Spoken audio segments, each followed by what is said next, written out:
Muy buenas noches a todas las personas que se están uniendo a este directo de arte y conservación. De hecho, este es el primer directo que hacemos en el 2021 con un gran invitado que quiero darle la bienvenida. Es Juan Manuel Carrión, un amigo entrañable. Él es biólogo, es artista y un montón de cosas más. Y todas las otras cosas más las hace muy bien. Entonces hemos tenido la oportunidad de disfrutar y compartir con él en Quito y nos ha llevado a visitar pues varios sitios culturales y ha sido pues una persona que siempre hemos llevado en el corazón. Juan Manuel, muy buenas noches, bienvenido. Gracias, Emanuel, Paula, qué gusto encontrarnos en el 2021. Por lo pronto de esta manera virtual, pero ojalá tengamos posibilidad de vernos en vivo y en directo. Mencionabas que aquí en mi tierra los he llevado a que conozcan algo de los alrededores, algo de la naturaleza, pero omitiste decir que también les he entregado las llaves de la ciudad oficialmente por esa Ah, condición sí, de sí, concejal, ¿no? Oficial, digamos, de manera extraoficial, pero con enorme afecto. Es un gusto acompañarles, estimados amigos. gracias Juan Manuel y pues claro, se me olvidaba ese pequeño detalle. Mil gracias por ese acto tan bonito y tan significativo. También me gustaría saludar a Paula Andrea Romero. Paula Andrea Romero va a estar pintando en directo todo este tiempo que vamos a estar conversando con Juan Manuel. Paula, buenas noches. Buenas noches a todos, bienvenidos a nuestro directo. Hoy con un invitado muy especial, como ya lo mencionó Manuel, y voy a trabajar la técnica del paisaje en acrílico, una técnica nueva que no hemos presentado todavía en directo y que después vamos a ir perfeccionando algunos detalles y ahondando más como en toda la parte técnica y conceptual del paisajismo. Entonces espero Genial. que les llame la atención el tema de hoy. Bueno, creo que es el primer directo, la primera pintura en directo que hacemos de un paisaje. Y no es cualquier paisaje, es el Taita Cotopaxi, es ese volcán hermoso que se puede divisar desde la ciudad de Quito y desde otras zonas aledañas y que tanto a Paula como a mí cada vez que visitamos a ese hermano país en el cual hemos trabajado ya casi más de 8 años, nos mueve el corazón porque somos muy románticos en términos de rememorar a todos estos exploradores que visitaron ese territorio mágico. Y bueno, qué mejor compañía que Juan Manuel Carrión para que nos hable de qué es vivir allá en medio de volcanes y que nos hable de este hermoso paisaje del Cotopaxi. Entonces, si ustedes están de acuerdo, voy a cambiar mi cámara y vamos a concentrarnos en la pintura que hace Paula para que Juan Manuel nos pueda ir charlando en la medida que Paula va avanzando la ilustración. Perfecto.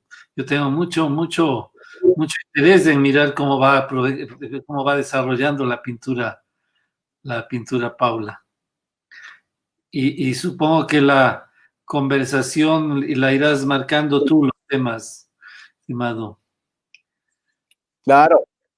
Sí, Juan Manuel, pues como todos o varios sabemos, pues eres un artista consumado de naturaleza, has hecho innumerables trabajos que han sido incluidos pues en libros, en pósters, tengo la fortuna de tener algunos pósters tuyos con aves de Quito, con colibríes de Quito.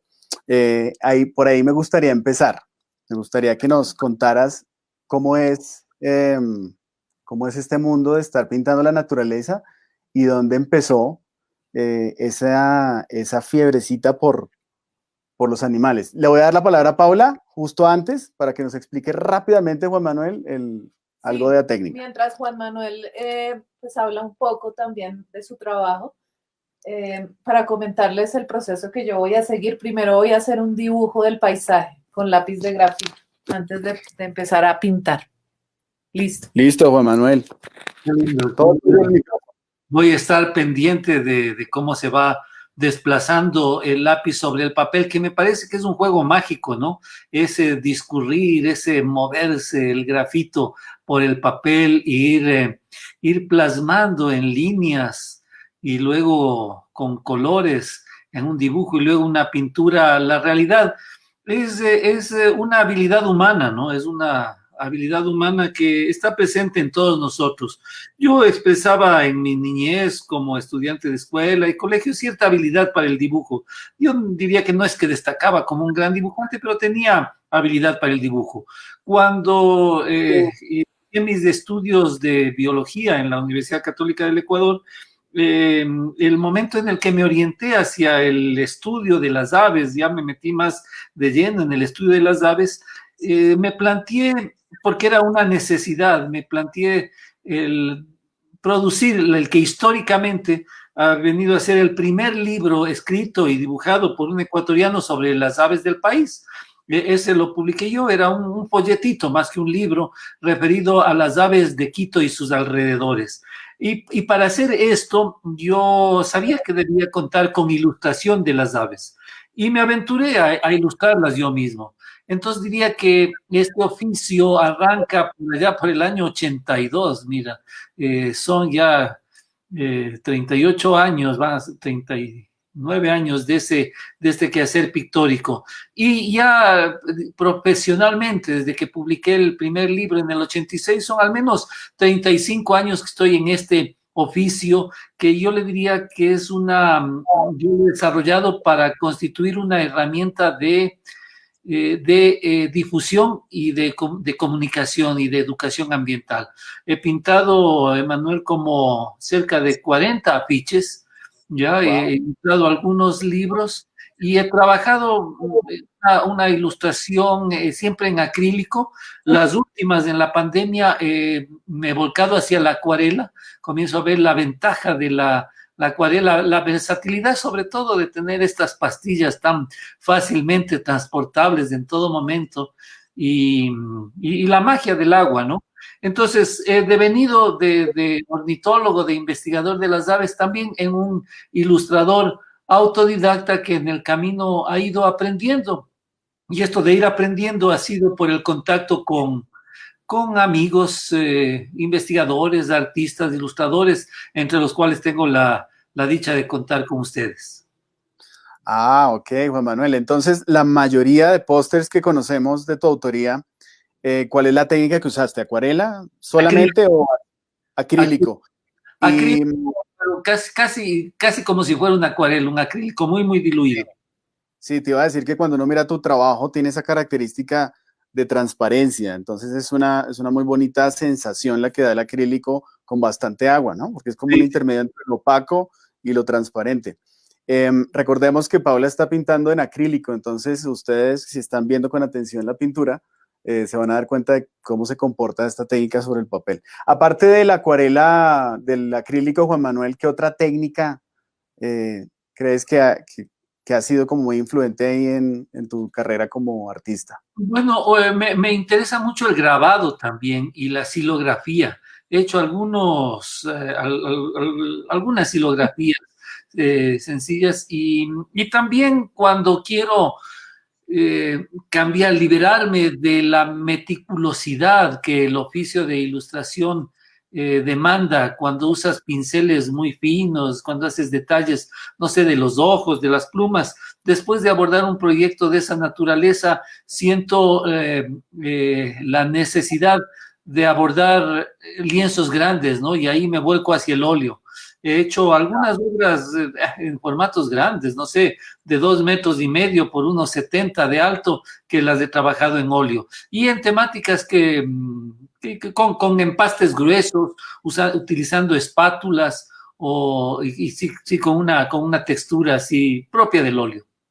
Claro. Juan Manuel, ¿qué te parece si hablamos ahora del protagonista de esta pintura, que es el gran volcán Cotopaxi? Paula nos va a anotar algo. Sí, que veamos un poco cómo es la forma del Cotopaxi. De pronto Juan Manuel nos puede hablar un poco de cómo que ha evocado la forma del Cotopaxi, que es como de cono. Claro, claro. Que es particular y que hay muchas historias alrededor de eso.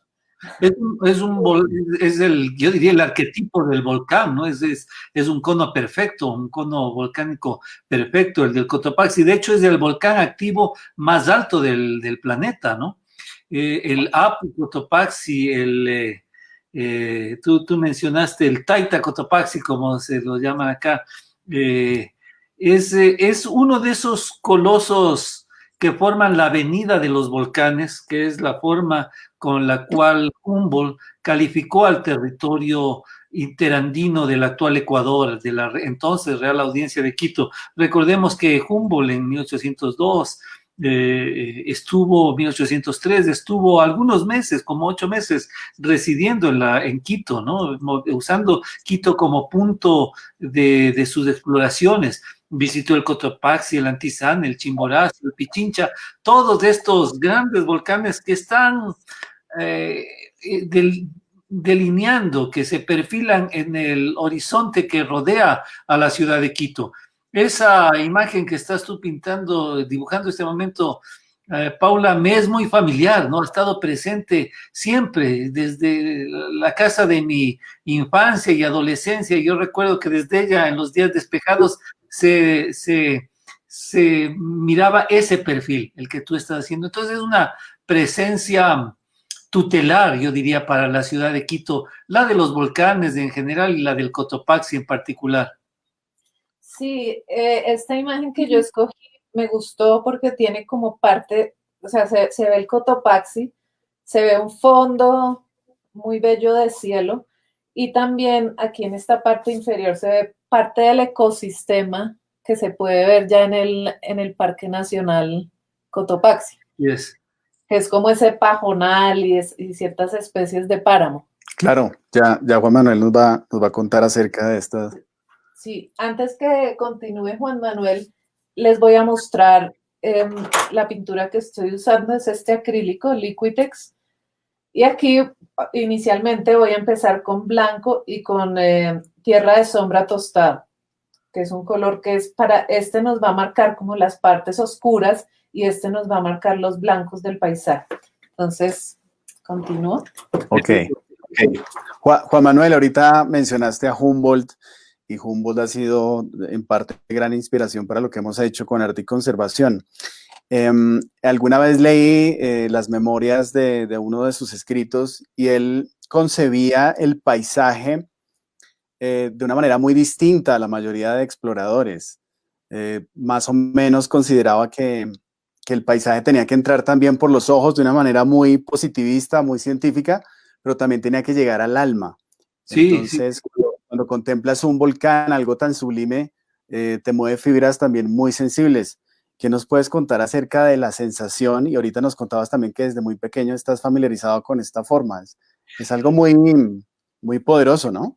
El paisaje tiene espíritu, bueno, todo tiene un espíritu, todo en el cosmos está animado por algo inacible, por algo etéreo, que lo podríamos llamar como el espíritu del paisaje. Humboldt, el creador de esta nueva, moderna visión de la naturaleza, entre paréntesis, recomiendo la lectura de La invención de la naturaleza, este libro escrito por Andrea Wolf, que es más allá que una biografía sobre Humboldt. Sí, como dices, Humboldt sentía que a la naturaleza había que sentirla, había que experimentarla, había que tocarla, había que percibirla plenamente, había que deleitarse con sus colores, olfatearla, sentir las texturas. Entonces no estaba solamente en ese positivismo, en esa visión fría, digamos, solamente científica, sino que habría espacio a la estética, a la poesía, a la poesía de las cosas y de los paisajes. Un poeta de esta tierra ecuatoriana y quiteña, Jorge Carrera Andrade, decía, hablando sobre la poesía, él era un poeta en una ponencia que hizo sobre esto, algo que me parece a mí lo conecta con algo similar que decía Humboldt. Hay dos formas, dice Jorge Carrera Andrade, de entender las verdades del universo, de la vida. Es a través de la ciencia y a través de la poesía. Y ambas son válidas. O sea, la ciencia vive de la verificación de los hechos, ¿no es cierto? Y la poesía es ante todo intuición, pero ambas son válidas formas de entender el universo. Yo creo que como científicos o como artistas no podemos ignorar la visión complementaria. Creo que ciencia y poesía, arte y naturaleza, arte y cultura se tienen que ir de la mano, se van enriqueciendo mutuamente. Lo que está en este momento esbozando Paula es una obra de arte, es una ilustración, es un trabajo del paisaje, pero estoy seguro que para un geólogo, al igual que para un entomólogo o para un paisaje, para un ornitólogo, comenzamos ya a transportarnos a ese paisaje, a ir recordando lo que nos ha ido nutriendo. Los paisajes sin duda tienen espíritu, mi querido Manuel. Claro que sí, te quería comentar que hay una frase muy hermosa que se rescató en La invención de la naturaleza, mencionada por Humboldt, y es: lo que se dirige al alma se escapa a nuestras mediciones. Sí. Y es en una pequeña frase, cómo puedes hablar de algo que es tan sublime, donde la razón de pronto se va a un lado y más bien todo el sentimiento empieza a acaparar la sensación del momento. De alguna manera, cuando estás pintando el Cotopaxi o pintas una montaña de estas, que es como un papá, un abuelito protector o una mamá que protege, en este caso, por ejemplo, a Quito, que está tan cerca, estás consignando en la pintura todas esas sensaciones. Exacto. Juan Manuel, sí, ahorita Paula hablaba de la forma tan particular del Cotopaxi, que es como ese volcán que hacíamos de niños en la maqueta. Creo que era... ¿hay alguna explicación por la cual este volcán, porque tengo entendido que hubo alguna vez una erupción y cambió un poco su topografía?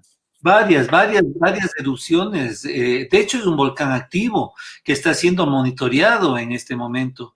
Yo tengo fotografías de fumarolas recientes, o sea, hablo de unos 4 años atrás de actividad del Cotopaxi. Hay testimonios, Humboldt mismo dio testimonio de una de esas erupciones. Antes de él, la Condamine y los miembros de la expedición geodésica francesa ya refieren las erupciones del Cotopaxi. Yo, a ver, no soy geólogo, no te podría dar, no soy vulcanólogo acá, este es tierra de vulcanólogos, tengo compañeros de colegio que se han dedicado al tema de la vulcanología después, pero entiendo que se va, y no quisiera usar el nombre técnico porque puedo incurrir en error, pero entiendo que ese cono se va formando por la acumulación progresiva de lo que el cráter expulsa, ¿no? La visión que Paula nos está ofreciendo ahora es la que tenemos desde Quito, o sea, estamos mirando la cara norte del Cotopaxi, desde el ángulo que corresponde a la ciudad de Quito. Hay algunos volcanes con esta forma típica, uno casi que gemelo al Cotopaxi del Monte Fuji en Japón, ¿no? Son volcanes que se han constituido con esta forma clásica de acumulación progresiva. Por ahí, por donde está este momento haciendo la pincelada, Paula, por ahí he subido yo al Cotopaxi, por ese, la vertiente vendría a ser el borde nororiental, y yo estuve acampando, y te hablo de 40 años, 42 años atrás, cuando estaba en el colegio, con compañeros de colegio, fuimos a acampar allá, y subimos al Cotopaxi por ese lado, justo donde va a poner la pincelada ahora, justo ahí está el refugio del Cotopaxi. Todo estuvo planeado, Juan Manuel. ¿Perdón? Todo estuvo planeado para que fuera sincronizado.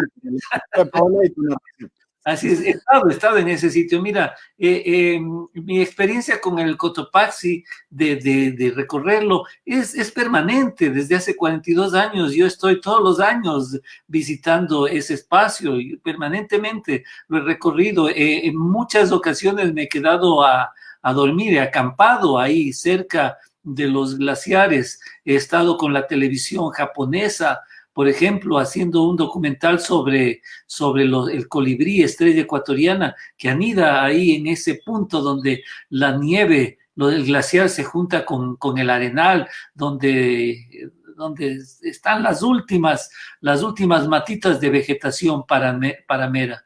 O sea, es fantástico como lo que hablábamos hace un momento, ¿no? Cuando hay un vínculo afectivo y a través, nutrido de las experiencias vividas, estos paisajes te pertenecen, hacen parte de tu historia vital. Claro que sí, Juan Manuel. Me gustaría saludar a todas las personas que se han unido a nuestro directo, a Álvaro Portocarrero, a María Ramírez, nos está saludando, a Cajota también está por ahí saludándonos, a Olga Foschi, nos dice hola, buenas noches, Luis Gabriel Rodríguez, a Jordi Huerle Polindara Moncayo, nos saluda desde Popayán, Cauca, Luisa Fernanda Chávez Paz nos está diciendo que desde Puerto Asís, Putumayo, se puede ver un día despejado el Cotopaxi, imagínate eso. Qué lindo. Qué lindo. Oye, yo tengo una pregunta, si me permite, para Paula. ¿En qué papel estás pintando? ¿Cuál es de la superficie? El papel, ¿tú te refieres como Sí, al...? sí. Este es un papel craft que resiste el acrílico y nos conviene para el acrílico que sea un papel que sea de color o que sea, si ya vamos a trabajar sobre el lienzo, es conveniente teñir el lienzo primero con una base de un color ocre o de un color oscuro para empezar desde eso. Se nos va a facilitar y también para matizar más la imagen. Qué lindo. Cotopaxi, Emanuel Cotopaxi. A ver, mucho se ha hablado sobre qué significa el nombre, ¿no? Cotopaxi. Y cuando a mí me preguntan esto, yo digo cuello de luna. Cotopaxi quiere decir cuello de luna. Esa es tal vez una interpretación bastante romántica, ¿no? Pero que aquí se escucha mucho, porque hay un vocablo quichua, coto, que quiere decir bocio, ¿no? El cuello, el cuello, aquí hay el bocio endémico, entonces, y eso querría decir que Paxi sería luna, pero en realidad en quichua luna es esquilla, ¿no? Entonces no tiene mucho sentido, pero por ahí hay análisis etimológicos de gente que dice que es un vocablo de origen aymara, pero uno se pregunta, bueno, pero ¿qué hace el aymara por estas tierras? Porque por ahí Paxi sería de origen aymara, pero más allá de eso, yo creo que es un nombre válido, es un nombre, una interpretación que yo la asumo como real, esa de llamarlo cuello de luna o podría ser resplandor de luna. He tenido la oportunidad, el privilegio que te contaba de estas experiencias de acampada allí en el Cotopaxi, de hacerlo en noches de luna llena, cuando esa masa, ese casquete de los glaciares realmente brilla, ¿no? Es una magia de un poder telúrico enorme, este cuello de luna, este Taita Cotopaxi, como mencionaste tú. En las leyendas ecuatorianas o en la tradición oral ecuatoriana, muchos de estos montes se les ha asignado un rol masculino o femenino. Taita Cotopaxi, hay la Mama Tungurahua, por ejemplo, otro de los volcanes activos. Está la Mama Cotacachi y el Taita Imbabura en las provincias del norte, en la provincia de Imbabura. Y hay bellas leyendas, ¿no? Que le confieren eh, a, a uno carácter masculino y a otro carácter femenino, y generalmente hablan de historias trágicas de amor, ¿no? Donde por ser entes pues anclados en la tierra no pueden acercarse, no pueden abrazarse, no pueden unirse y están separados, y generalmente en la base de los mismos hay lagunas que se dice que pues son las lágrimas que estos amantes derraman por la desgracia de no estar juntos. Lo que está esbozando ahora Paula marca de alguna manera el recorrido del río Pita, que es un río que nace en los glaciares del Cotopaxi. Los deshielos del Cotopaxi van hacia el Océano Pacífico, porque los ríos que allí nacen, el Pita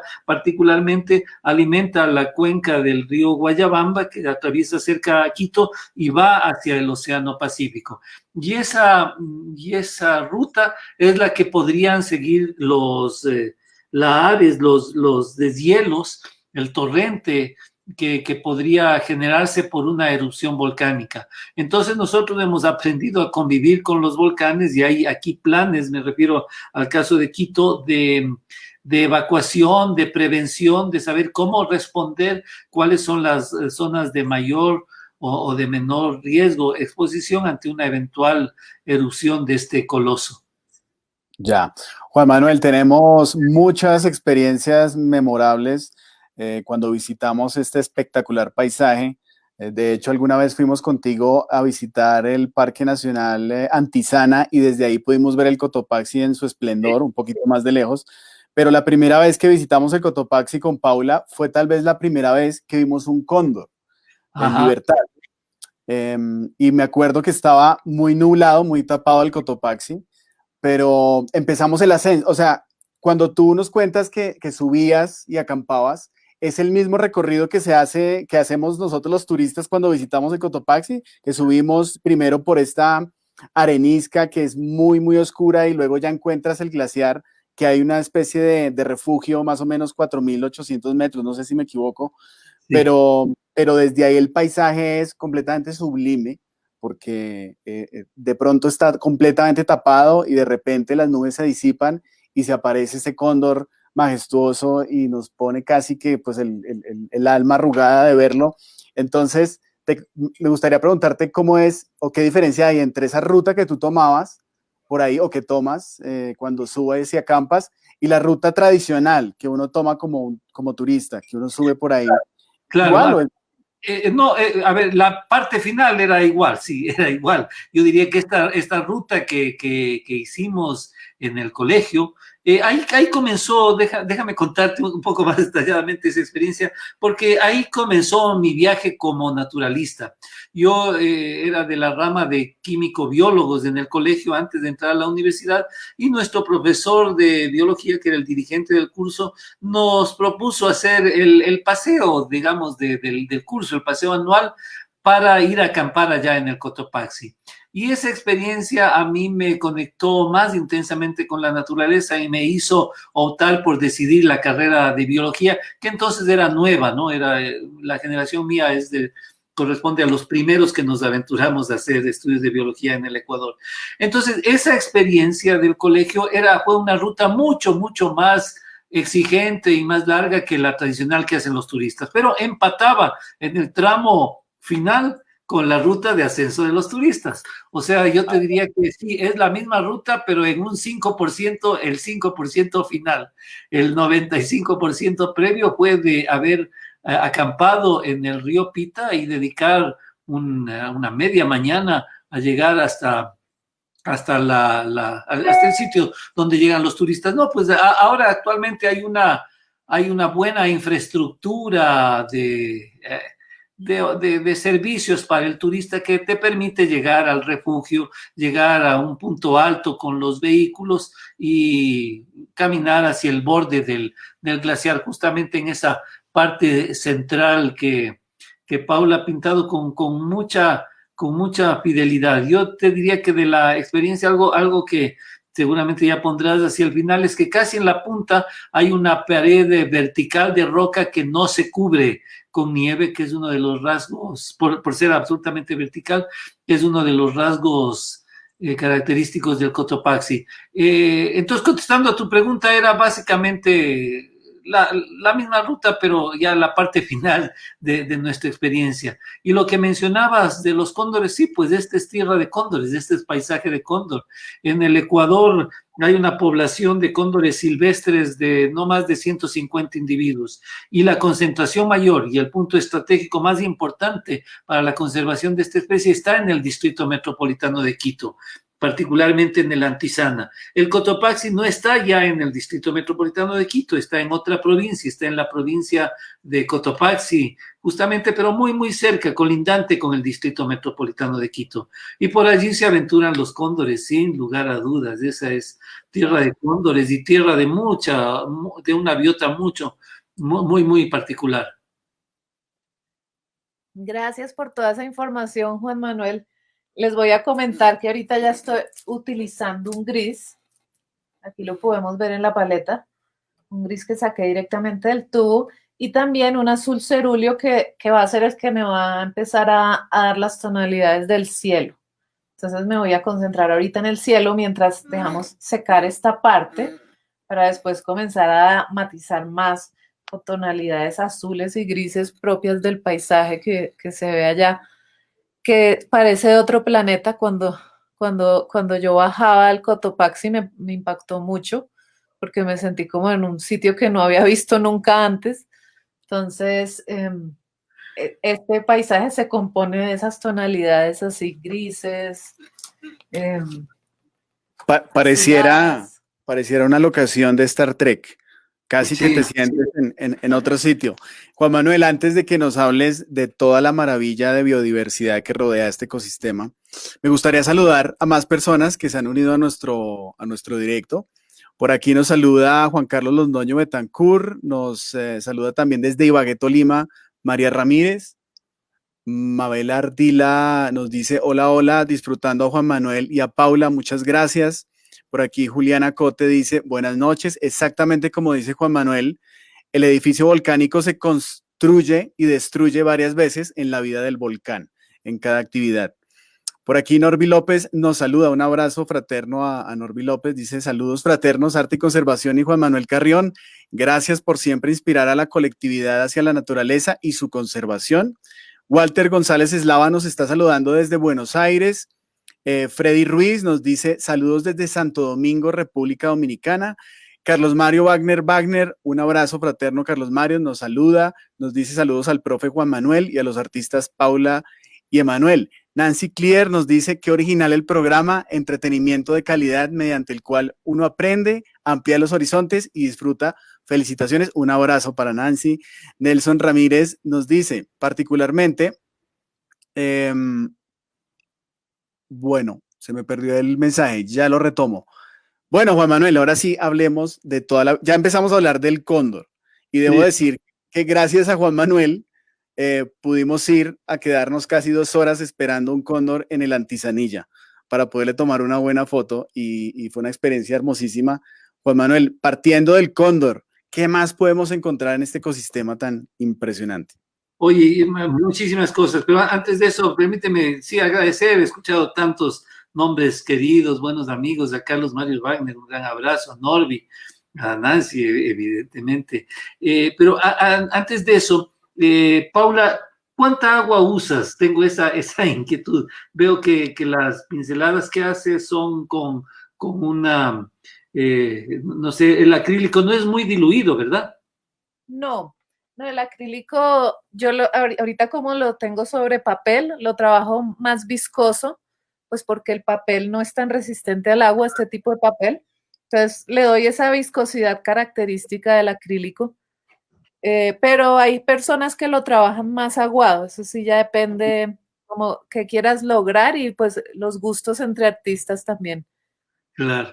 Bueno, Manuel, a ver, vamos, ¿qué nomás? ¿Qué no hay en el Cotopaxi? Primero, comparto la impresión que ha tenido Paula y tú de sentirse como en un planeta, como en un paisaje que evoca sitios no conocidos, sitios tal vez de otros planetas. Justamente la parte que está adelante, en este primer plano, en la base del volcán, se llama ese sector Valle Vicioso. Hay una gran cantidad de enormes rocas volcánicas arrojadas por el volcán y la cobertura, el suelo está cubierto por un tipo de líquen. Más o menos, imaginen una masa de goma de mascar de estos chiclets, ¿no es cierto? Imagínense esas pelotitas que se forman por millones, ¿no es cierto? Es más o menos esa la estructura que tiene el líquen que se ve en el Cotopaxi. Comencemos por la flora primero, Manuel, porque es muy particular, ¿no? Es la flora paramera caracterizada por la presencia predominante de algunas gramíneas, de pajonales, poa, festuca, calamagrostri, son algunos de los géneros sobresalientes de allí. Hay muchas plantas rastreras muy pequeñitas, gencianas, gentianelas, que con flores de colores violetas, lilas, azules, que crecen muy pegaditas al suelo. Esto como una adaptación para evitar ser barridas por el viento, que puede ser muy intenso.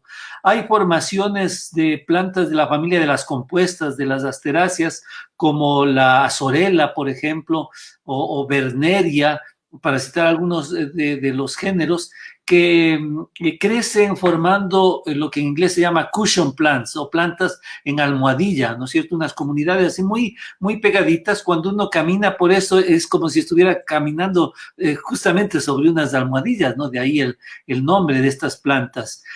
Hay otras, no sé, variedades de plantago, el famoso llantén, y arbustos como el Ginopsis, como Hipericum. Hipericum es algo así como la hoja de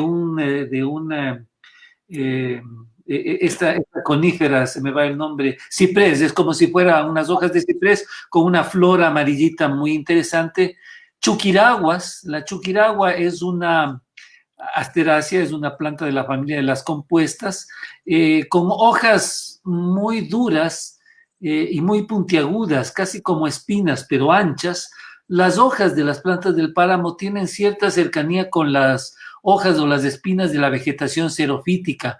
Y uno dice, ¿cómo en un sitio más bien húmedo, aunque el páramo del Cotopaxi es un tipo especial de páramo, es un páramo, yo diría más bien seco, pero digamos, hay presencia de lluvia, no es un desierto? ¿Por qué las plantas tienen adaptación de las hojas similar a la flora de un desierto? Uno diría que es para conservar el agua, y la razón tiene que ver, no es porque haya falta de agua, sino porque hay una extraordinariamente alta radiación solar ultravioleta, que hace que la evotranspiración sea muy intensa en las plantas, entonces tienen que contar con este tipo de adaptaciones. Y también estas hojas coriáceas ayudan a la planta a resistir los embates del viento. Bueno, entonces en esa vegetación de ciertas plantas arbustivas con flores, yo creo que lo que sobresale en fauna son colibríes, son especies de colibríes. Esta es tierra del colibrí y del cóndor, de lo más pequeño entre los pequeños y de lo más grande entre lo grande. Y en particular una especie de colibrí que es el estrellita ecuatoriana, Oriotrochilus chimborazo es el nombre científico, un colibrí fabuloso, el macho presenta el pecho blanco y la cabeza como si tuviera una capucha azul brillante, fulgurante, lindísima especie, muy asociada a las tuquiraguas. Hay un par de especies más de colibríes, como el mismo colibrí coruscans, que acá se llama quindeherrero. Hay un Terophanes cyanopterus, se llama, es un colibrí bastante grande de alas azul zafiro. Esas son las aves vistosas, pero aparte de los colibríes, uno tendría que ubicar la diversidad de hábitats que hay en el páramo. Ahí mismo al pie del Cotopaxi hay una laguna, la laguna de Limpio Pungo, y estas ciénegas de la orilla y la laguna mismo son hábitat para algunas especies de aves acuáticas. Gaviota andina, Larus serranus, por ejemplo, una ave fría, un chorlito, ave fría sería el nombre, Vanellus resplendens es el nombre científico, que es propia de los páramos andinos. Algunas especies de patos, de cercetas, la cerceta azul, el pato de páramo, digamos, y muchos chorlitos en la época migratoria. Básica, Fulica ardesíaca, que es una gallareta, una gallinula, aves de ecosistemas acuáticos. Entre el pajonal hay aves de coloraciones más bien pardas, cafés, que se camuflan, que se mimetizan muy bien con el paisaje. Dos furnáridos, o sea, dos aves de la familia del hornero, que aquí los llamamos como chunguis, chungui grande y chungui chico, que son el Furnarius excelsius, no, perdón, el Cinclodes excelsior y Cinclodes fuscus. Avesitas muy lindas, muy no coloridas, pero con un encanto particular. Hay algunos semilleros, como el Frigilus plebejus, y algunas aves rapaces. Más allá del cóndor, que es una carroñera, existe aquí un ave que es cuasi endémica del Ecuador. Aquí lo llamamos curiquingue, Falcoboenus carunculatus, el caracara carunculato. Esta ave, digo que es casi endémica del Ecuador porque está en los páramos ecuatorianos y una partecita en los páramos sur de Colombia, en la frontera con el Ecuador. Ahí nada más existe el Falcoboenus carunculatus. Es un tipo de halcón, es un falcónido atípico, porque este es terrestre, camina bastante y tiene hábitos más bien carroñeros, preferentemente carroñeros antes que cazadores. Es de coloración contrastante blanca con negro y presenta la piel de la cara desnuda, desprovista de plumas y de un color rojo intenso. De ahí viene el nombre de caracara carunculado o el nombre científico Percovenus carunculatus. Hay algunos gavilanes, hay el águila mora, acá le llamamos guarro, es el Geranoetus melanoleucus, o sea que mira que en cuanto a avifauna, es uno de mis sitios favoritos para ir a pajarear, para ir a observar aves. Incluso rarezas he encontrado ahí. En la laguna de Limpiopungo, alguna ocasión encontré un flamingo ¿En serio? chileno, ¿no es cierto?, de estos que emigraron y fue a aventurarse por allá. De cuando en cuando ves águilas pescadoras, tal vez garzas podrían llegar por allá. Hay para entretenerse en cuanto a observación de aves. Y de mamíferos, ¿no? No, Juan Manuel, antes de que continúes con los mamíferos, antes de que se nos vayan las aves, te quería comentar que una de las experiencias que tuvimos cuando visitamos por primera vez el Cotopaxi fue ver una escena que ha de ser muy recurrente cuando hay algún cadáver de un animal, y era una pareja de cóndores comiendo del cadáver del animal, pero habían también unos caracaras. Claro, estos. Y es impresionante porque pudimos tomar una fotografía y el caracara, que no es un ave pequeña, se veía casi como un pollito, una cosita muy chiquita al lado de los cóndores. Claro. Entonces, ahí hay depredadores naturales que estén por encima, pues, de la cadena trófica, como no sé, un puma o algo por el estilo, que puedan... Sí, en Cotopaxi, en el páramo, hay pumas. Hay, a ver, el más extendido de estos carnívoros, predadores y también carroñeros, es el zorro andino. Acá le llaman lobo de páramo, ¿no? Dusicion, ahora es de otro género, Dusicion culpeus, no recuerdo el nombre actual, Lycopaex, algo así, culpeus, que es un cánido. Ese es muy frecuente, este zorro de páramo. Está el puma, pero está oso también, oso frontino, oso andino, oso de anteojos. En el Cotopaxi no es tan frecuente, se lo ve con más probabilidades en el paisaje de la Antisana, pero sí, es un habitante propio de los páramos.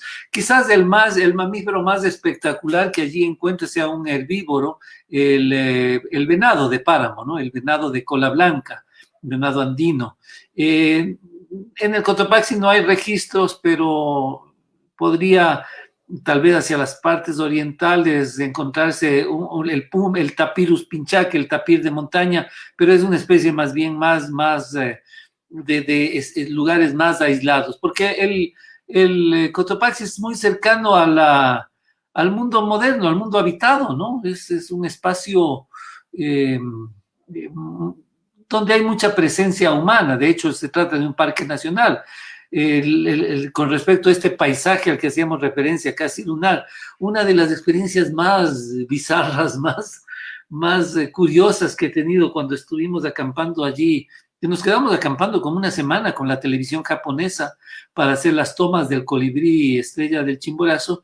Estaba yo en este paisaje cubierto por la neblina, no veía todas estas grandes rocas, y de pronto veo que esas rocas comienzan a moverse, ¿no? Pero te hablo de cientos de rocas, porque yo veía que las rocas se estaban moviendo.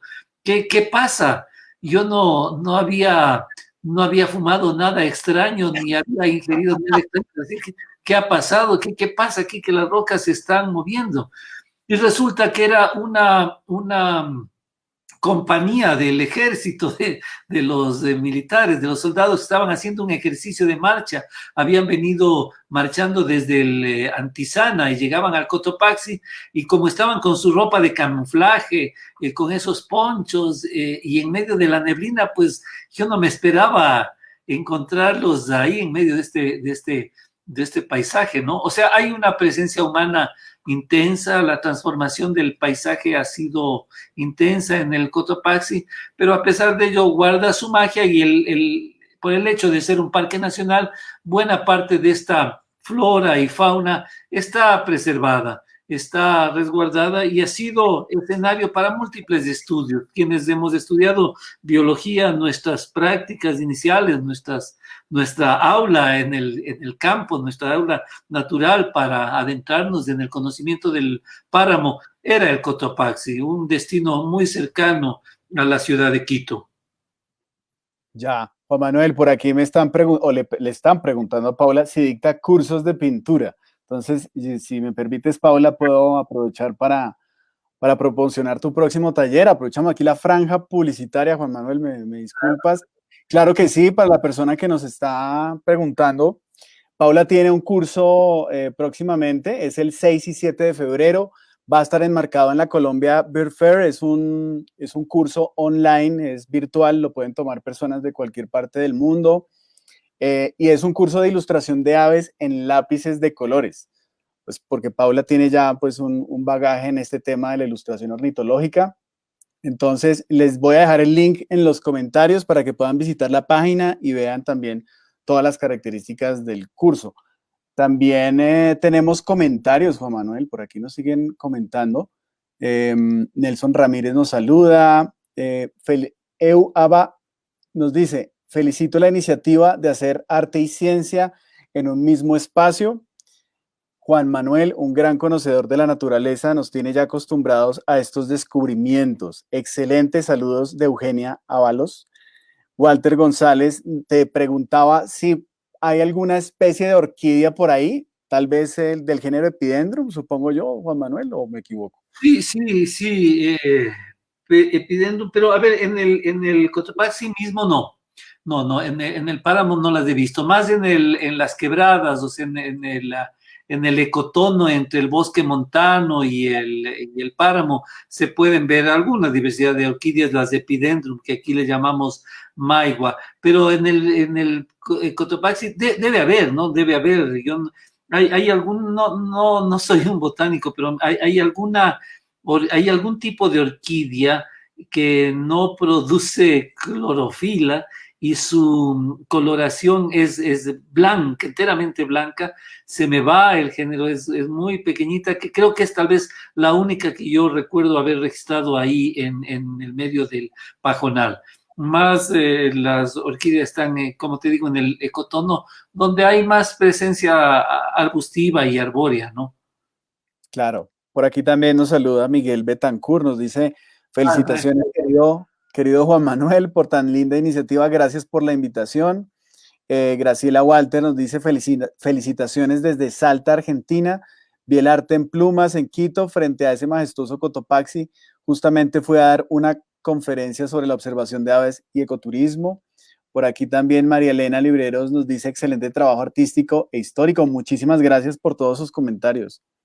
no, muchas gracias. Que mira que hay nombres tan queridos, tan entrañables. Un saludo para Eugenia Ábalos, para el maestro Miguel Betancourt, quien acaba de dejar. Miguel Betancourt es uno de los pintores mayores del Ecuador, ¿no? Es uno de los maestros que ha estado presente con exposiciones en el mundo entero, ¿no? En el lejano oriente, ha estado en la Bienal de Venecia, es uno de los pintores más connotados. Mi saludo y admiración permanente para Miguel. A él lo vi también pintar en vivo, como ahora estoy viendo a Paula, hicieron en alguna exposición con otros maestros ecuatorianos como Luigi Stornaiolo, Marcelo Aguirre, pintaron a tres manos un cuadro, un gran lienzo con acrílico justamente. Miguel es un maestro de la acuarela, ha marcado un estilo. Y ya que hablamos de pintores y de paisajes, recuerdo, y disculpa si me salgo un poco del libreto, pero esta es una conversación entre amigos. Tengo un libro en mi biblioteca sobre la obra de Gonzalo Ariza, un Claro. pintor colombiano, paisajista, ¿no? Acuarelista sobre todo. Gran maestro, no se me evoca lo que está haciendo Paula a esos referentes. Claro, ahí está la escuela colombiana presente, Juan Manuel. Sí, hermosísimo trabajo el de Gonzalo Ariza. De hecho, tiene unos motivos naturales espectaculares y un aire muy romántico en cada una de sus pinturas. Sí. Paula, ¿cómo vamos con ese Cotopaxi? ¿Qué nos puedes contar del proceso de pintura? Sí, ahorita le empecé a hacer unos grises y ustedes notan a la parte de las nieves perpetuas. Sí, sí, sí. Unos grises que son característicos. Yo me imagino que cuando no hay tanta nieve, me gustaría preguntarle a Juan Manuel cómo es, si hay épocas en que está totalmente cubierto de nieve y y cuál es o cómo se comporta en eso el volcán. Una Y de bueno, sí, también estoy trabajando, sigo trabajando el cielo, como se dan cuenta, todavía con muchos grises.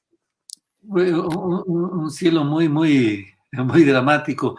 A ver, una de las señales de preocupación que la humanidad, a la cual la humanidad tiene que prestarle atención, es la pérdida de los glaciares en las montañas tropicales. En el Cotopaxi, el caso emblemático. Si miramos, Paula y Emanuel, los cuadros de paisajismo de los siglos anteriores, de la época de Humboldt y después, al Cotopaxi lo retrató Frederick Church, por ejemplo, un Claro. artista que estuvo por Colombia, ¿no? Explorando, que hay un cuadro de la erupción del Cotopaxi de Church que está en el Museo Smithsoniano en Washington. Hay un pintor ecuatoriano de fines del 19, inicios del 20, Rafael Troya, que pintó los paisajes para época en la cual la fotografía no se había desarrollado todavía, y los exploradores como Rice y Stubel, dos alemanes que hicieron un trabajo pionero sobre los volcanes en el Ecuador, llevaban consigo pintores paisajistas, ¿no? Para retratar estos paisajes. Entonces uno puede, a través de ese arte, ver cuán intenso ha sido el retroceso de los glaciares. El Cotopaxi ha perdido buena parte de sus glaciares. Hay momentos en los que con las erupciones volcánicas, no solamente el Cotopaxi, sino de los volcanes cercanos, esta ceniza volcánica se deposita sobre el glaciar y lo vuelve de un color grisáceo, ¿no? Deja de verse blanco. Y es interesante, este tipo de registros a lo largo de los siglos se van acumulando en el casquete de hielo, en el glaciar, y son un documento telúrico para ver la evolución y los cambios que han sucedido en el paisaje. Sin embargo, no hemos llegado afortunadamente a tener, nunca ha desaparecido el casquete polar del Cotopaxi, ya hay el casquete glaciar, perdón, y hay momentos en los cuales una buena nevada, una buena granizada hacen que todo el perfil montañoso que rodea la ciudad se cubra de blanco, ¿no? Y he captado fotografías en las que todo ese triángulo que ves ahora desde la base que nos insinúas ahí con ese azul plomizo, en la base todo eso podría estar en algún momento cubierto de blanco, ¿no? Después de una granizada. Pero sí, la disminución de los casquetes de los glaciares en las montañas tropicales es algo preocupante y algo que tiene que ver con el calentamiento global, con particularmente, ¿no? Este incremento en la temperatura media, que hace que ecosistemas subtropicales se vuelvan tropicales, temperados se vuelvan subtropicales y así sucesivamente, ¿no? Pero Claro. el momento en el que el páramo se vuelva temperado, estaremos en serios problemas, porque toda esa biota adaptada a lo frío no va a tener a dónde moverse para poder sobrevivir, ¿no? Juan Manuel, muchas de las personas que nos ven ahorita en vivo y que ven también el directo después en el pregrabado, pues no están muy familiarizadas de pronto con Quito, con el territorio que comprende también el Cotopaxi. Para estas personas, ¿nos puedes contar más o menos a cuánto está a distancia, qué tan fácil es llegar al Cotopaxi, como ese tipo de información para que nos demos una idea de cómo estamos parados geográficamente ahí en el... A ver, déjenme entonces hacerlas de promotor de mi tierra y de sus encantos. Quito, la ciudad de Quito es Patrimonio Cultural Mundial de la UNESCO y fue la primera ciudad en el mundo en haber recibido esa denominación, conjuntamente con Praga. Esto fue el 8 de septiembre de 1978. En el registro de los sitios patrimoniales culturales de la humanidad, el primero en ser registrado fue Quito. Fueron Quito y las Islas Galápagos, y conjuntamente con Quito, Praga, las Galápagos como patrimonio natural, Quito como patrimonio cultural. Entonces, Quito es una ciudad que merece ser visitada. Poseemos el centro histórico mejor conservado de América Latina. En el centro histórico de Quito ustedes tienen como 20 iglesias monumentales, cada una de ellas museos, en el que sobresalen joyas incomparables como la iglesia de la Compañía de Jesús. Hermosísimo. Que es un templo barroco fantástico, ¿no es cierto? O sea, la riqueza cultural, artística de Quito, para hablar de esta producción, pues, de los últimos 5 siglos es extraordinaria, pero antes de eso, esta tierra estuvo ya poblada por grupos humanos diversos que han dejado una cultura milenaria que se puede admirar los testimonios de las mismas en nuestros museos. Pero aparte de esa riqueza de una ciudad vibrante, con buenas facilidades y con comodidades para ser visitada, el paisaje que la rodea es una síntesis del mundo. Aquí ustedes tienen del trópico es como viajar en las inmediaciones de Quito es como viajar de los polos, del polo norte o del polo sur a las regiones tropicales, porque ustedes pueden percibir en distancias cortas la nieve y la selva, ahí muy juntas. Cotopaxi está a 1 hora de Quito, cuando más, por una autopista de las mejores condiciones posibles. Y el Cotopaxi es solamente uno de los destinos andinos que hay alrededor de la capital del Ecuador. Ustedes podrían ir a otro nevado en igual distancia, que es el Antizana, territorio de cóndores, o podrían ir al Cayambe, también a igual distancia, me refiero a no más de 1 hora, 1 hora y media de camino desde Quito, y llegar a los casquetes, a los glaciares, a las nieves, mirar cóndores. En el caso del Cayambe, por el glaciar del Cayambe cruza la línea equinoccial, es decir, es el único punto en el planeta donde pueden marcarse 0 grados de latitud y 0 grados de temperatura en el mismo lugar.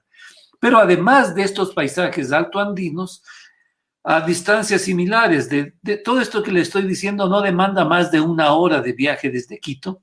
Ustedes podrían ir al bosque subtropical, al bosque nublado, hacia la región de Mindo, o a las vertientes amazónicas hacia Papayacta, y encontrar una diversidad enorme. Ecuador tiene cerca de 1.700 especies de aves. Ocupamos el 4º lugar a nivel mundial. Nos superan nuestros vecinos. Ustedes en Colombia, nuestros vecinos en Perú y en Brasil tienen más especies de aves que el Ecuador. Pero Ecuador es bastante más pequeño territorialmente que estos países vecinos. Esto hace que al momento de relacionar número de especies por unidad de superficie del país, nosotros tenemos una relación mucho más alta, que nos haría calificarnos como campeones mundiales en aves, pero en general en biodiversidad, porque la biota y la clave está al entender que somos un país, y Quito en particular, un distrito metropolitano que está en latitud tropical, pero sobre montañas, en montañas tropicales. Y esa combinación es mágica, porque produce ecosistemas, escenarios para la vida muy diversos, que, como digo, en el caso de Quito, van desde el trópico hasta lo alto andino, en viajes que uno puede hacer en el mismo día, en distancias muy cortas. Así es que anímense a venir a Quito, a disfrutar de sus encantos, a vivir la vida silvestre en estado puro. Eso todavía lo tenemos acá, y creo que es compromiso de los quiteños preservarlo. Ahora, yo quisiera mencionar aquí, promocionar que en mi condición de concejal de Quito, yo actualmente por voto popular fui elegido concejal de mi ciudad y presido la Comisión de Ambiente, y desde allí he lanzado una propuesta que fue acogida por el Pleno del Consejo, y es presentar ante la UNESCO un expediente para que Quito sea también reconocido como Geoparque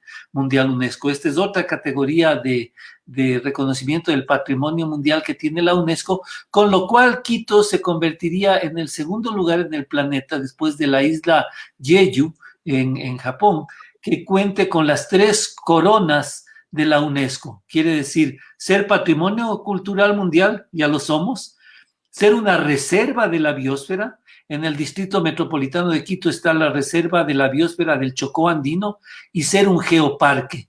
Y para ser un geoparque se requiere tener hitos geológicos sobresalientes y una comunidad asentada sobre los mismos, una comunidad desarrollando acciones de aprovechamiento de ese paisaje geológico. Y como les decía al inicio de esta conversación, a Quito lo rodea una avenida de volcanes. Todos estos que les voy a mencionar, que se ven desde Quito, que los podemos señalar apuntando el paisaje, son volcanes.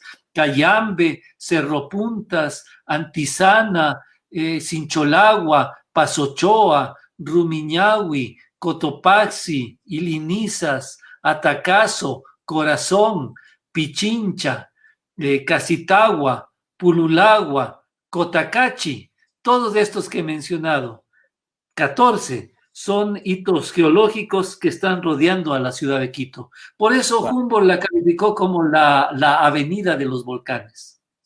Yo creo, Juan Manuel, que eso es algo que lo enamora a uno de ese territorio. Cuando Paula y yo hemos ido, pues en varias ocasiones, nos enamora esa energía telúrica que rodea toda la ciudad, ¿no? Porque son esta cadena de volcanes que están tan bellamente dispuestos en la topografía. Alguna vez fuimos a la parte alta del Pichincha, de donde está el teleférico, Claro. y pudimos ver un montón de volcanes, entre ellos el Cotopaxi. ¿En qué fechas, en qué temporada es más fácil ver el volcán, como por ejemplo Paula lo está ahorita pintando? Sí, bueno, a ver, Quito es la ciudad de la eterna primavera, entonces potencialmente uno lo podría ver cualquier época del año, pero cuando hay una temporada seca, muy, muy ventosa, pero por eso mismo carente de nubes, que generalmente se da entre agosto, julio, agosto, tal vez hasta inicios de septiembre, pero especialmente entre julio y agosto, yo diría que es el mejor momento. Pero también pueden presentarse lo que llamamos aquí veranillos, el veranillo del niño en diciembre, que te ofrece una vista limpia de todos, de esa avenida de los volcanes. Y desde el punto que tú mencionabas, desde el teleférico, desde el Pichincha, se puede ver incluso el Chimborazo. Desde el Pichincha se puede ver todos los volcanes del Ecuador. Desde Quito se pueden ver todos los volcanes de las grandes montañas. Desde el Chimborazo, que está hacia el sur de Quito, hasta el Cotacachi, que está cerca a la frontera con ustedes, cerca a la frontera con Colombia. No alcanzamos a ver el Cumbal, digamos que estaría más allá del Cotacachi. Pero tal vez julio es un buen momento para visitar Quito. El pero es que es una época muy ventosa, ¿no? Y entonces esto podría ser a veces dificultar la observación de las aves particularmente. Ahora que mencionas, Juan Manuel, el Chimborazo, ¿cómo podríamos compararlo con el Cotopaxi en términos de altura? Porque el Chimborazo también ha tenido un protagonismo histórico impresionante, tanto en la historia del arte como en la historia de la exploración. Claro, Humboldt quería ser el primero en subir al Chimborazo y siempre mantuvo, y era considerado en su época la montaña más alta del planeta, ¿no? Era la más elevada. Sabemos que en la propia Sudamérica hay elevaciones mayores al Chimborazo, pero en los Andes equinocciales es el de más altura, el Chimborazo. Luego viene el Cotopaxi, el coloso mayor es el Chimborazo, está arriba de los 6.000 metros. El Cotopaxi no llega a los 6.000, 5.800, no recuerdo la altura exacta, creo que 5.890.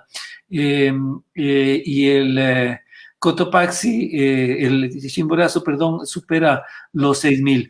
Bueno, el Chimborazo es más extenso, ¿no? Es más ancho, no es este cono perfecto. Conos perfectos de esta forma cónica tienen, a ver, ¿qué otros volcanes en el Ecuador? El Sumaco, tal vez, el Sangay, el monte Sangay es así mismo un cono perfecto. El Tungurahua también tiene una forma cónica. Los demás son edificios volcánicos más bien macizos. El Pichinche, el Chimborazo, tiene es como un barco, ¿no? Al igual que el Antizana, son como unas naves que uno las ve surcando ahí el páramo. Qué lindo va quedando ya esa vegetación arbustiva, ¿no? Que además las pinceladas que estás haciendo como que van evocando ahí el pajonal, ¿verdad, Paula? Esa es la intención. Sí, aquí aprovechamos el fondo del papel, como les comentaba. En este caso, pues el papel ya viene de un color, pero si nosotros trabajamos sobre otra superficie, podemos pintarla con una tonalidad así parecida a esta, o un ocre, o un café similar a este. Eh, y eso me da ya un color similar al del pajonal. Ahorita de pronto le puedo poner algunos amarillos en algunas partes, pero sí es un paisaje que enamora, este de los páramos ecuatorianos. Nosotros tuvimos la fortuna de también pasar por el Cajas y Ajá. nos impresionó mucho también la vegetación y todas las lagunas que vimos los paisajes en sí. Sí, fue algo impresionante porque en el Cajas, estando a tanta altura, en relativamente corto tiempo ya estás viendo la costa. Entonces Sí, es un cambio bastante drástico, ¿no? Y sí. ha de ser adecuado para una especiación tremenda. O sea, deben tener ahí una cantidad de alturas que permitan la explosión, pues, de ecosistemas muy variados. Así es, así es.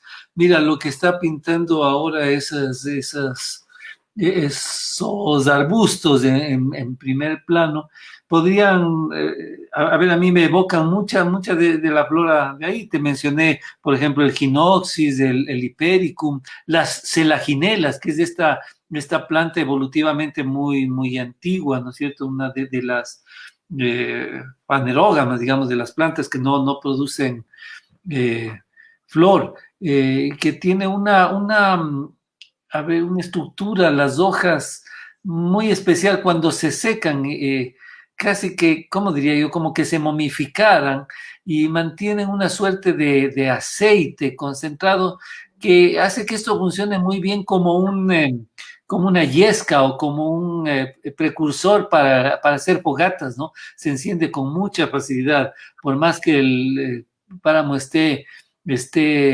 húmedo, esto se puede encender fácilmente, lo cual es una de las características que también puede significar un alto riesgo para estos ecosistemas, porque lamentablemente en esas épocas a las que te hacía referencia secas, se desatan algunos incendios forestales. Hay todavía la práctica, la creencia de los agricultores de la zona que o la práctica simplemente para limpiar, entre comillas, del terreno para los sembríos de prender fuego, ¿no? Pero con los vientos de agosto, de julio, ese fuego puede descontrolarse y lamentablemente tenemos pérdidas por quema intensas del pajonal.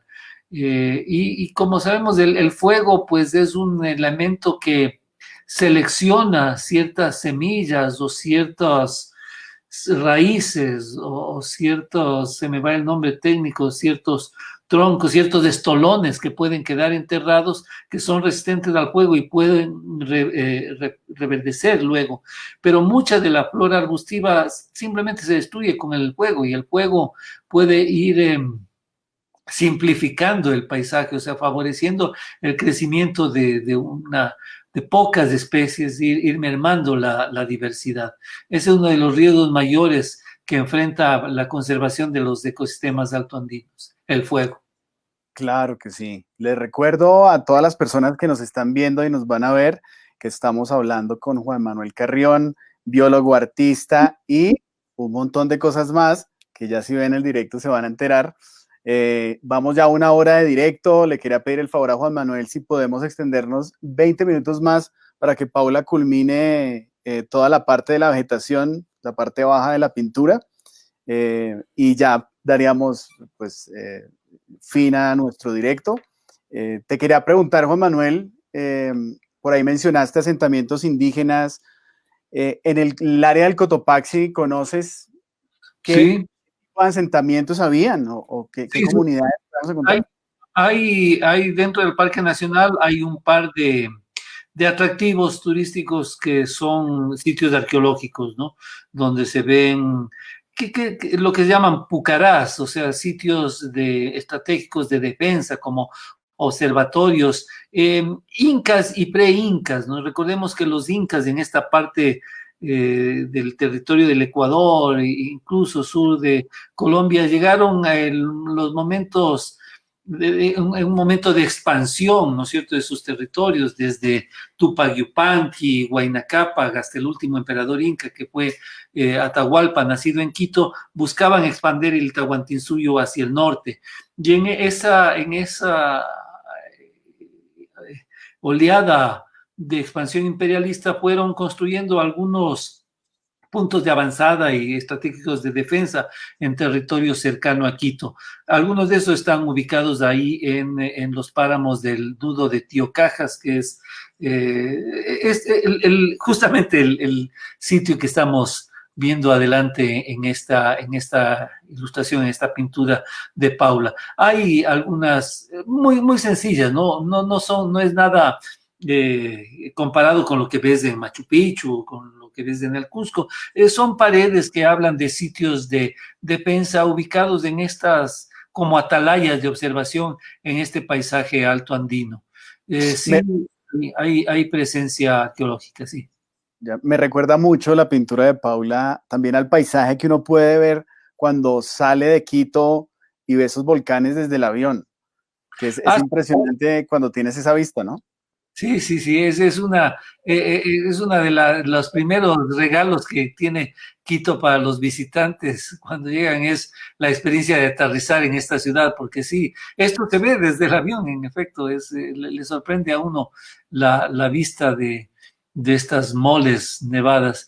Que créeme que primero yo les agradezco mucho por haberme invitado, porque esto de mirar cómo la maestra va pintando, me despierta el ánimo de experimentar y de ponerme a hacer eso. Mira, qué fantástico se va haciendo el pajonal. Ese pajonal es un encanto, mira, el caminar por el pajonal puede ser duro, ¿no? Porque uno tiene que hacer unas zancadas altas, pero está tan lleno de vericuetos, de caminos del pajonal, creados por los animales que por allí corren, ¿no? Los conejos, sobre todo.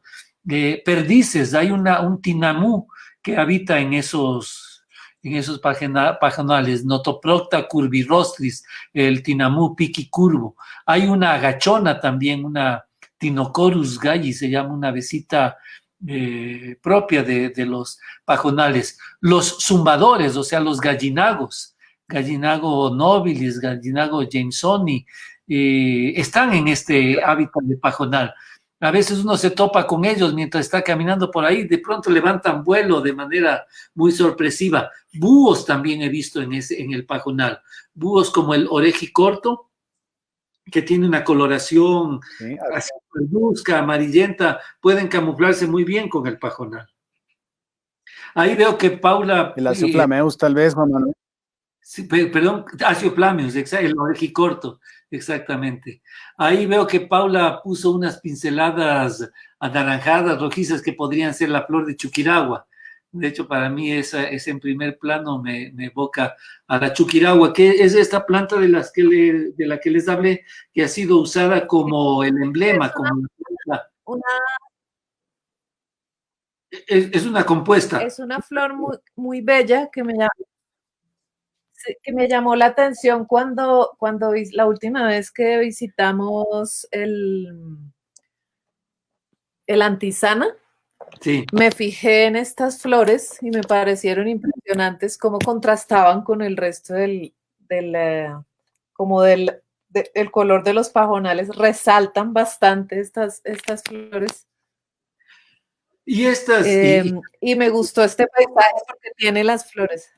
Sí, y mira, Paula, que muchas de estas flores, las Chuquiragua y las demás florecitas del páramo, tienen casi todas ellas usos medicinales ancestrales. De hecho, en los mercados de la ciudad, como el mercado de Iñaquito, donde hay puestos de venta de las hierbas medicinales, siempre encuentras Chuquiragua, encuentras Zunfo, que es como una menta silvestre muy aromática, que son flores medicinales que vienen del páramo. Esto de la etnobotánica es una rama que ha tenido mucho escultores aquí en Quito. Hay para quienes quieran interesarse por tener herramientas que les permitan cuando viajen al Cotopaxi tener una guía para identificar lo más frecuente, lo más común.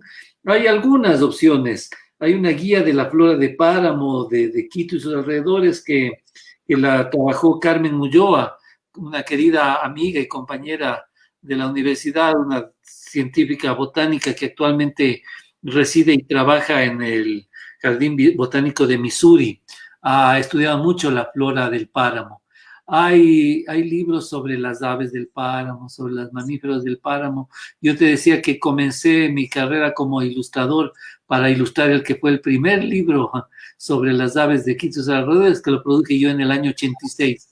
Ese libro, en cierto modo, abrió camino para gran cantidad de publicaciones, afortunadamente, que existen ahora en el país. Guías de aves, hay algunas, la Ridgely y Greenfield fue la pionera, luego vino una de que produjo Lelis Navarrete, Juan Freire ha producido una nueva, y por mencionar a las más, digamos, a las más conocidas. Pero hay afortunadamente suficiente material con libros ilustrados, con libros de fotografía también. Murray Cooper, por ejemplo, un fotógrafo natural de la naturaleza, Jorge Juan Anhalser, han fotografiado la rica biota paramera, que es un páramo distinto al que ustedes tienen en Colombia. Eso te iba a comentar, Juan Manuel, que el equivalente a estas inflorescencias que ya nos mencionaste, de este color naranja tan hermosos, que son tan de allá, tan de ese sitio, que son casi como un carácter diferenciador del páramo que rodea Quito, aquí sería el frailejón, ¿no? Que si Claro. no estoy mal, en Ecuador solo lo encuentras en el páramo del Ángel, tal vez, si no me equivoco. Sí, hay dos sitios, en el Páramo del Ángel, y hay una población aislada en los Yanganates, hacia el Sumaco. Los Yanganates, que es un misterio, no es una población aislada en un ramal de la cordillera oriental. Pero sí, básicamente están en el Páramo del Ángel, ¿no? Hasta ahí llegan, digamos, en el sur. Pero este páramo es una transición también hacia la puna, porque en efecto, si tú vas a los páramos colombianos, es una fisonomía básicamente similar, o sea, el tipo general es el similar, pero la especificidad es otra, ¿no es cierto? Es un tipo diferente de páramo. Y si vas más al sur, de la provincia de Loja hacia el sur, ya no está el páramo, está la puna, que tiene otro carácter diferente, ¿no es cierto? Es más seca, más arenosa. Es como una transición, los páramos ecuatorianos, entre lo del norte, básicamente Colombia, y lo que viene hacia el sur, la puna, básicamente. Hay un habitante, Juan Manuel, que siempre nos encontramos cuando visitamos tanto la parte alta, donde está el teleférico de Quito, como también cuando hemos ido, por ejemplo, a Papayacta, al páramo, y pues también a las termas de Papayacta, y es la Gralaria quitensis. Ah, sí. Yo le digo a Paula que la he ilustrado pues en varias ocasiones, es casi como uno encontrarse con un duende, ¿no? Porque es muy silenciosa, es muy erecta, es muy paradita, tiene muchísima confianza. Yo en Colombia, pues en el páramo de Sumapaz he podido verla, pero cuando fui allá al teleférico de Quito, prácticamente parecían palomas. Es que se te hacen al lado, puedes tomarle fotos con el celular. Y se las hace notar su presencia por el canto. Sí. Más o menos así la escuchas. Yo pinté una recientemente, me voy a levantar un momentito para traer hacia acá una.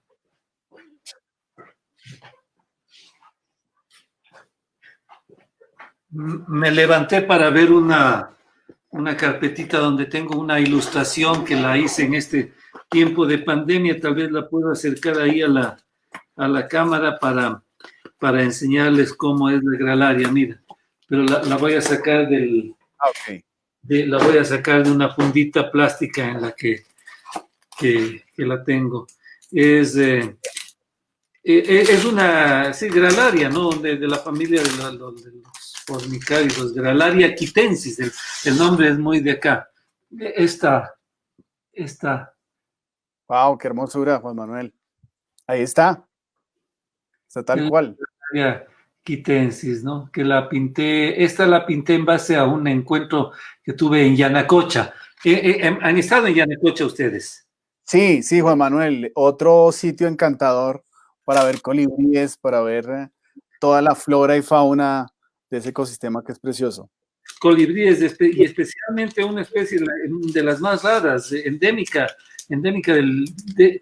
casi endémica de Quito, ¿no? Porque hay unos, digo casi porque se ha descubierto una población aislada al norte, que es el Erionemis nigrivestis, que es el ave emblemática de Quito, un colibrí que está ahí en Yanacocha.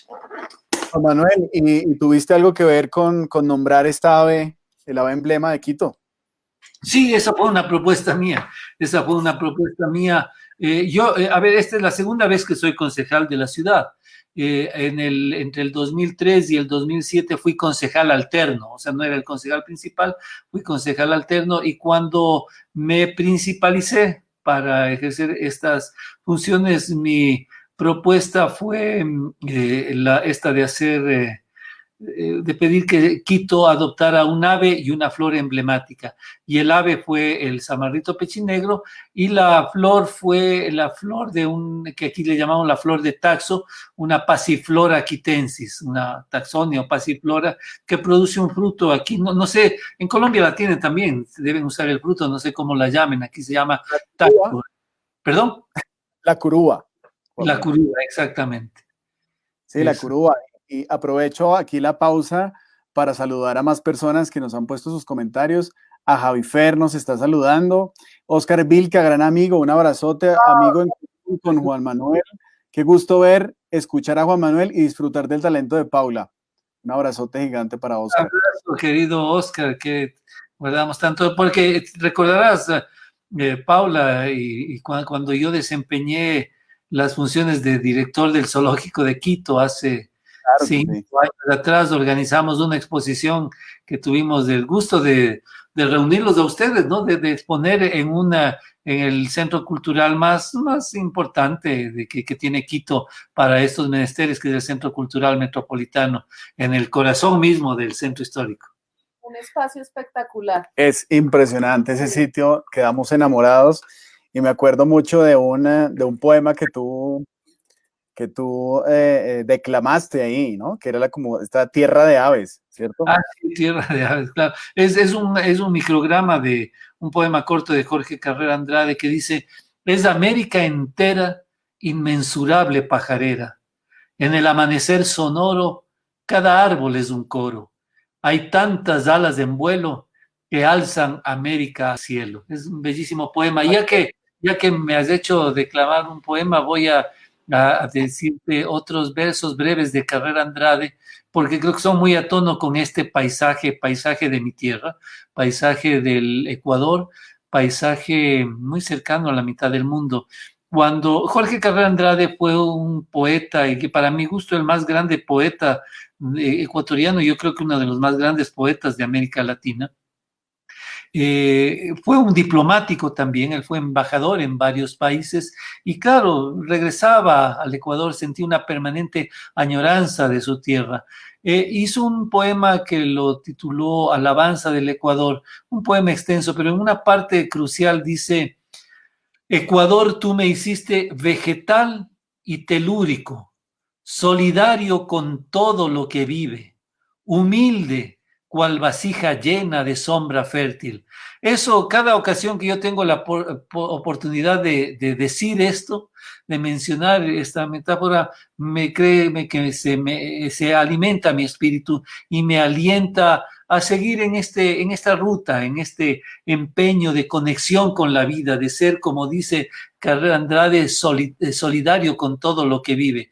Ustedes, Paula y Emanuel, y nosotros, y aquí hablo del ambiente familiar, Nancy y yo, hemos hecho de nuestros espacios para vivir, de nuestras casas, ustedes ahí en Chía, en las inmediaciones de Bogotá, nosotros acá en Cumbayá, en las inmediaciones de Quito, hemos hecho de nuestros jardines espacios solidarios con todo lo que vive, espacios para contemplar aves, para brindarles facilidades, posibilidades de que aniden en nuestros jardines, que nos deleiten con sus cantos permanentemente.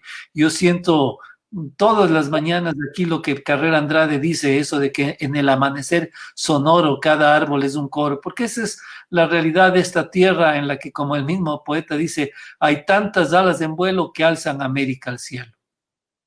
Juan Manuel, muchísimas gracias por acompañarnos. Qué mejor remate que estos poemas. De verdad que es un honor tenerte aquí con nosotros, tenerte como amigo, poder haber disfrutado pues tantas experiencias lindas en Ecuador, que nos hayas enseñado tantas cosas valiosas. Esperamos que pronto puedas visitarnos, pronto podamos vernos en persona y compartir de nuevo pues todas las experiencias que nos inspiran. Juan Manuel, mil gracias por tu tiempo. Gracias a ustedes y felicitaciones, Paula, eso está fantástico, ese paisaje está bellísimo. Yo tengo la suerte de tener colgado aquí en mi sala obras de ustedes que las luzco con mucho cariño. No, muchísimas gracias por la invitación. Ahora que ya nos vamos a despedir, yo voy a aceptar esa invitación que me has hecho de un aguardientico, así es que de aquí paso al aguardientico. Claro que sí, Juan Manuel. Y también